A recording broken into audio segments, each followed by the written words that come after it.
Good morning, students. This is Mr. Pijatitis. Before entering to this lesson,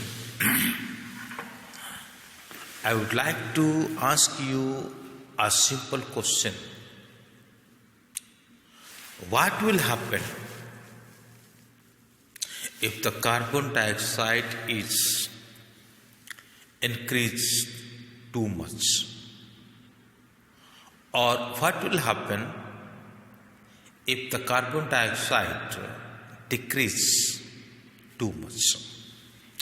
Increase and decrease. So, according to this question, today I would like to take you, the lesson name is called Global Warming. Okay, this is lesson number 6.1 for class 8, communicative English and Holy Faith publication.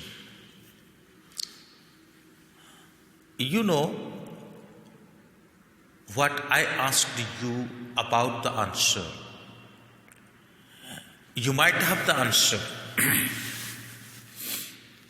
If you have studied science as you are the 8th class student, you are studying science and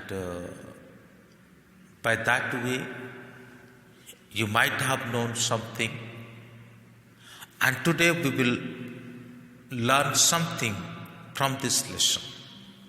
Okay? So let's begin. Usually how I do, the same way today also I will do. I will read and translate in Hindi. Okay? And one of my student, he has requested I should make it actually this is last unit number 6 is the last, and almost some poems I have left. And I think within 3-4 class this book will be completed. So let's begin. Do you know some people in cold region grow their garden in a greenhouse? A greenhouse is a building made mostly of glass. It is a property of glass that it lets the heat of the sun to pass through it, but it does not allow the trapped heat to escape. The glass roof and the glass walls throw back the heat given off by the heated soil and the plants. Thus, they keep the inside of the greenhouse warm even over several sunless days. What is the effect of greenhouse or glass house? And that thing here the writer wants to tell us. Especially where there is the cold climate. In that area, the people, those who are living there, they make a glass house. Okay? They make a glass house because the glass house, the glass, okay, that would trap more and more sunlight. Okay, that would trap more and more sunlight, and at the same time, it would not allow to escape the heat from the house, and through the warming condition, that will be benefit for plants.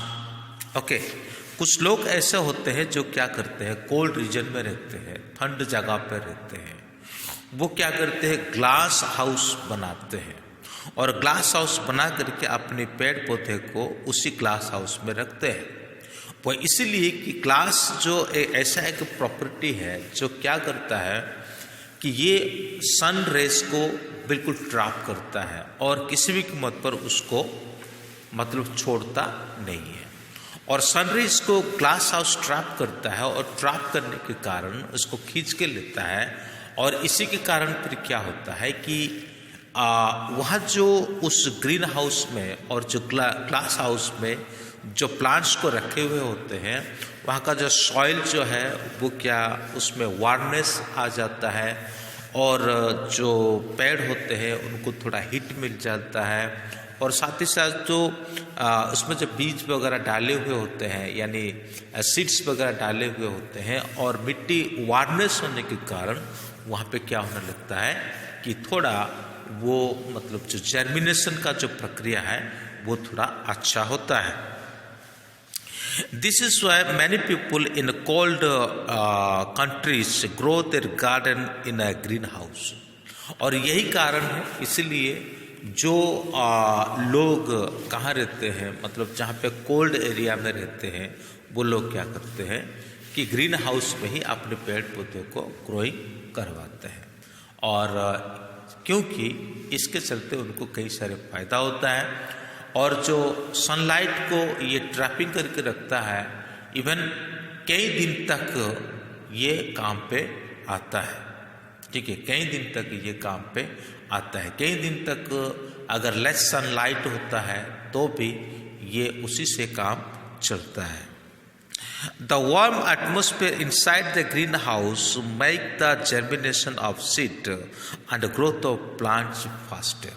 जो green house में जो पेड़ों को रखा जाता है और रखने के कारण ऐसा होता है कि जर्मिनेशन की प्रक्रिया बहुत जल्दी तेजी से बढ़ती है। खाली उतना ही नहीं बल्कि जो पेड़ पौधे हैं वो जल्दी जल्दी भी बढ़ने लग जाते हैं। Our earth too is like a greenhouse with one difference. A greenhouse is enclosed in a glass while the earth is enclosed in a thin blanket of carbon dioxide.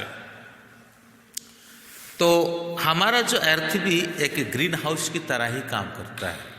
फर्क इतना है कि जो ग्रीन हाउस को लोगों ने बनाया है, ठीक है ना, वो ग्रीन हाउस मतलब ग्लास के द्वारा कवर अप होता है। तो हमारा अर्थ जो है कार्बन डाइऑक्साइड का जो थोड़ी सी मात्रा हमारा अर्थ को क्या कर रखा है, एक ब्लैंकेट की तरह कवर कर रखा है। ठीक है, और वो एक ब्लैंकेट की तरह कवर कर रखा है और मान लेते हैं वही हमारे लिए ग्लास हाउस है और उसी ग्लास हाउस के अंदर हम रहते हैं। The carbon dioxide surrounding the earth saves the some function of the earth as does glass for greenhouse. जैसे as the greenhouse effect is there, as the greenhouse works like the same way the carbon dioxide is also works like a greenhouse for the earth. अर्थ के लिए carbon dioxide भी क्या करता है, एक green house की तरह ही काम करता है। It helps to keep the earth warm. Scientist call it greenhouse effect.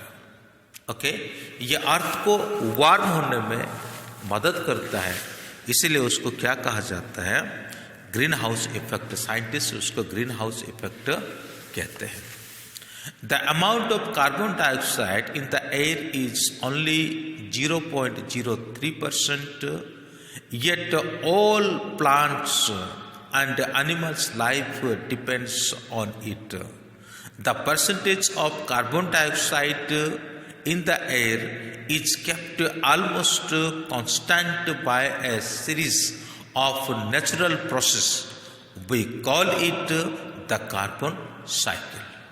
तो कार्बन डाइऑक्साइड का जो मात्रा है 0.03 हमारा अर्थ में होता है और इसी के ऊपर सभी लिविंग थिंग्स जो है क्या करते हैं, डिपेंडिंग करते हैं।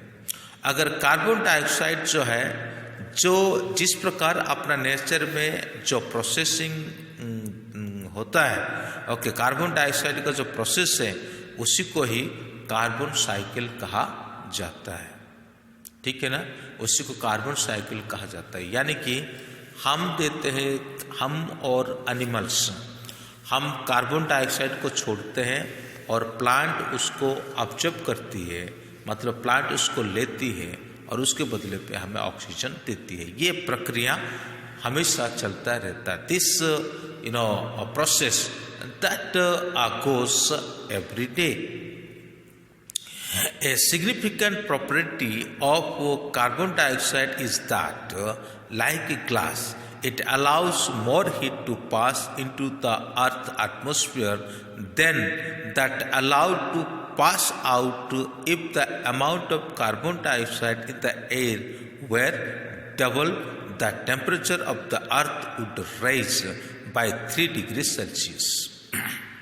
So, जैसे एक ग्लास हाउस सन का जो रेज को खींचती है, ठीक इसी प्रकार यहाँ पर भी हम देखते हैं कि कार्बन डाइऑक्साइड जो है एक ग्लास की तरह काम करता है, जो सनरेज से जो हीट को वो खींचता है, जो वार्मनेस को खींचता है, उसके बदले में वो छोड़ता नहीं। लेकिन ये बात आप ध्यान रखें, जैसे जैसे कार्बन डाइऑक्साइड की मात्रा बढ़ता है और वैसे वैसे धरती का टेम्परेचर भी बढ़ता है।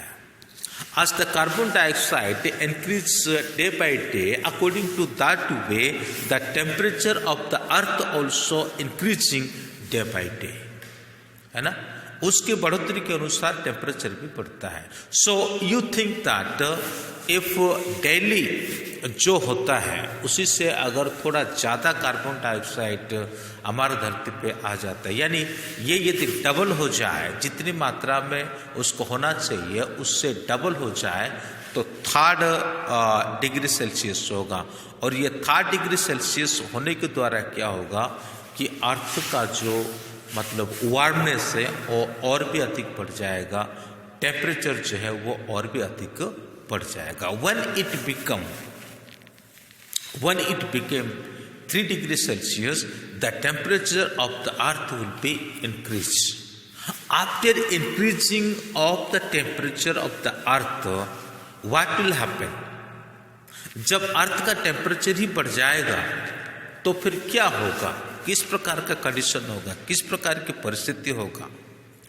The polar ice caps would start melting and the level of sea would rise. Many an island would then disappear under the surface of water. What will happen there? If the hot will increase, 3 degrees Celsius. So what will happen? Not heat, carbon dioxide if increased. Now, so what will happen there?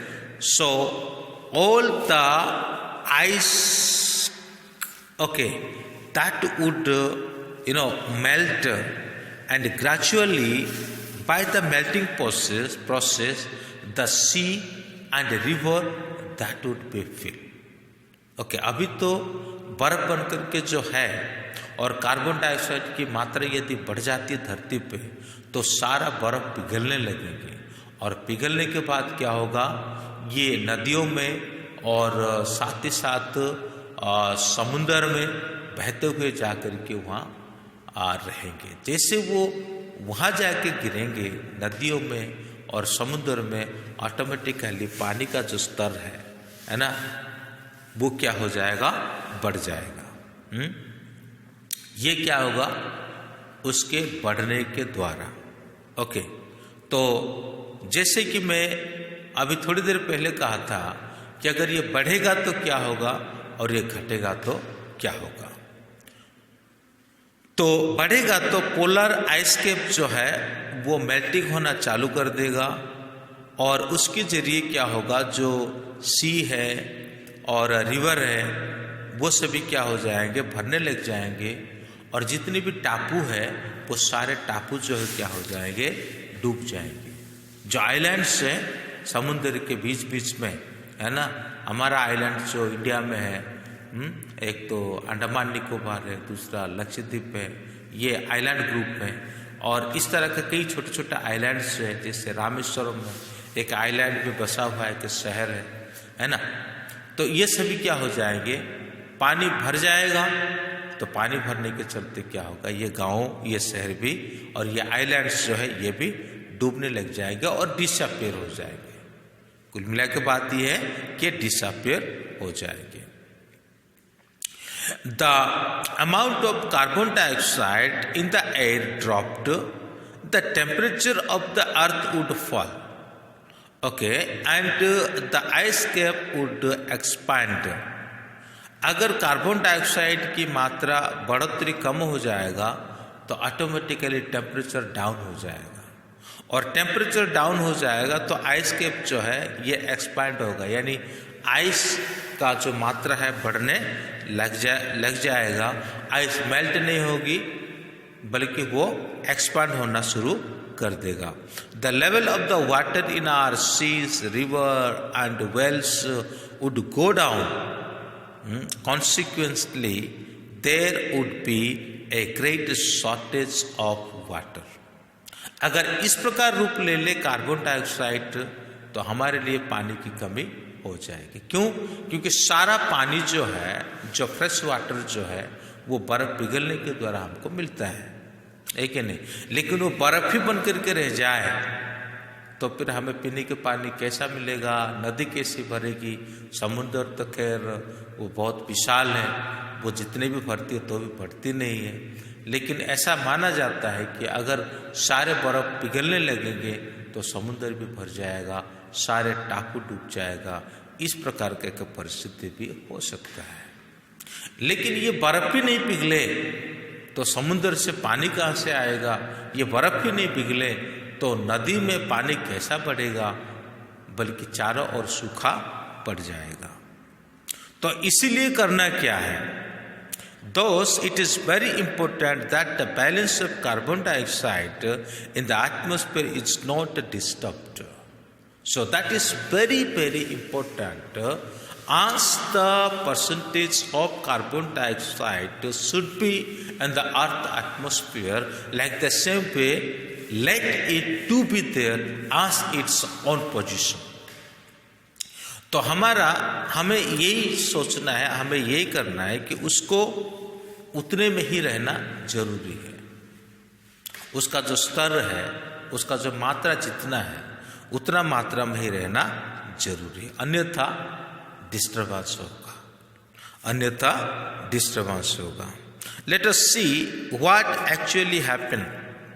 Carbon dioxide is added to the atmosphere by two main process, breathing and burning.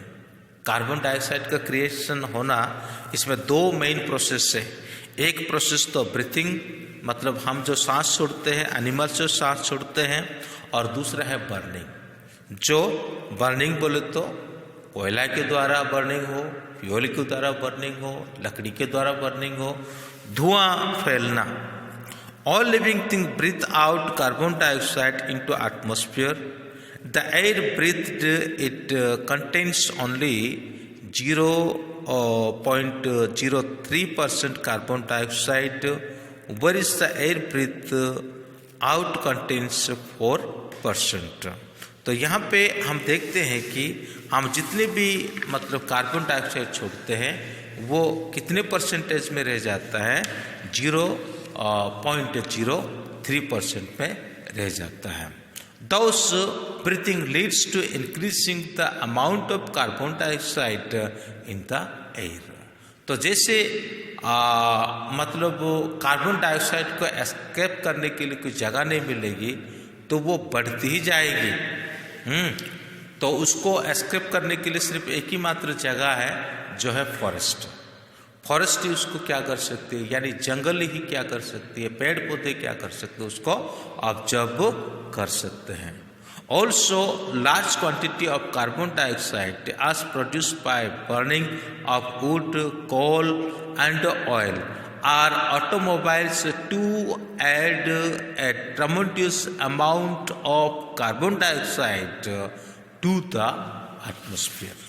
तो हमारा जो मतलब हम कोयला जलाते हैं, we burn coal and we burn petrol, we burn diesel, okay, ये सभी हम बर्न करते हैं। उस बर्न करने के द्वारा जो धुआं निकलता है वो बहुतायत रूप से एटमॉस्फेयर के लिए हानिकारक कारण बन सकता है, और उसी के चलते carbon dioxide day by day increasing होता है और होगा भी।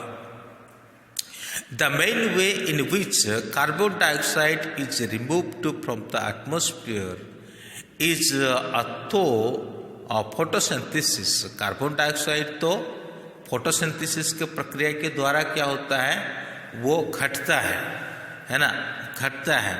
लेकिन बात इतनी होनी चाहिए कि जितनी मात्रा में कार्बन डाइऑक्साइड का हम छोड़ते हैं उतनी मात्रा का जो कार्बन डाइऑक्साइड को लेने के लिए पेड़ पौधे का होना जरूरी है, नहीं तो ये क्या हो जाएगा, ये ज़्यादा हो जाएगा। ओके, सांस छोड़ने वाले लोग ज़्यादा होंगे और उसी सांस को दूसरा जो पेड़ लेने वाले कम हो गए तो यहाँ पे प्रॉब्लम ही प्रॉब्लम होगा। तो हमारा ऑटोमोबाइल्स भी यही करता है, मतलब ज़्यादातर धुआं को छोड़ता है। The main way in which carbon dioxide is remove, जो मैंने अभी भी कहा, it is a process by which green plants with the help of sunlight break up carbon dioxide into carbon and oxygen.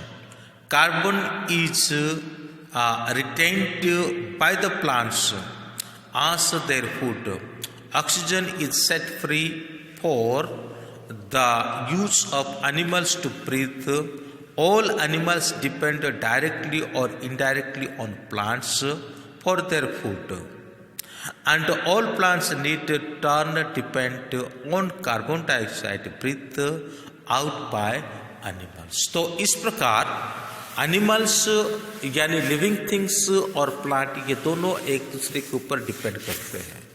Both they depend each other. How we produce carbon dioxide and it observe, the plant observe, at the same time it provide us oxygen. Both way we take oxygen and we breathe out carbon dioxide. At the same time, the plant also breathe out oxygen and breathe in carbon dioxide. Okay, so अगर जितनी मात्रा में carbon dioxide हम छोड़ते हैं और वो यदि लेने के लिए ही ट्री ना हो तो ये सबसे बड़ी प्रॉब्लम की बात होगी। But now too many of the world's forests have been cut down. We don't have enough plants to treat the carbon dioxide that is being constantly added to the atmosphere. Thus, more of it stays in the atmosphere, which is very harmful for us. तो पेड़ पौधे की कमी हो रही है। Now this day the trees are decreasing, and that would lead us, or that would lead to the earth in a very trouble and great difficult situation. Similarly, the uncontrolled burning of coal, wood and other fuel adds to the amount of carbon dioxide in the atmosphere. It traps more of sun's heat and creates dangerous greenhouse effect. The temperature of the earth is thus rising and endangering the life of all plants and animals. यदि carbon dioxide बढ़ेगा तो green house के ऊपर effect पड़ेगा, तो सभी एक dangerous condition में आ जाएंगे। ठीक है, जितने भी जीवित प्राणी हैं, एनिमल्स और ह्यूमन, ये सब क्या हो जाएंगे कि और मतलब डिफिकल्टी सिचुएशन में आ जाएंगे। इसका क्या कारण है कि हम रोज कोल, वुड, है ना, फ्यूल, ये सभी आए दिन हम क्या करते हैं, जलाते हैं। और हम जलाते हैं, कार्बन डाइऑक्साइड जैसे बढ़ता है, जितनी मात्रा में बढ़ता है, तो ये क्या करता है, सनरेज को ट्रैपिंग करता है, सनरेज को ट्रैपिंग करता है। This can't go on for too long. We shall have to think about it or be prepared to disappear from this earth. तो हमें इसके लिए सचेत रहना जरूरी है. We need to careful for it. It is our responsibility to make the balance. ये हमारा रिस्पॉन्सिबिलिटी है कि हम इसको बैलेंस करें, बैलेंस को बना करके रखें. सो डायरेक्टली हो इनडायरेक्टली हो, हम सभी क्या करते हैं, प्लांट के ऊपर डिपेंड करते हैं. डायरेक्टली बोले तो सीधा सीधा एक फल तोड़ा और खाया. इनडायरेक्टली बोले तो जो बकरी उस पेड़ को खाती है, उस बकरी को हम खाते हैं, और जिसी के चलते हुआ हमारे लिए इनडायरेक्ट हो गया. तो डायरेक्टली हो और इनडायरेक्टली हो, that may be the director और indirect, we are depending to the plants. That is why in this lesson the writer wants to convey us that we should maintain the balance of atmosphere. That can be done when there will be too much trees. So I hope you have understood it, and it will be very helpful for you. If newly you are watching this video, so please subscribe it and hit the bell icon. If you liked, you can put your like button also. Thank you. May God bless you.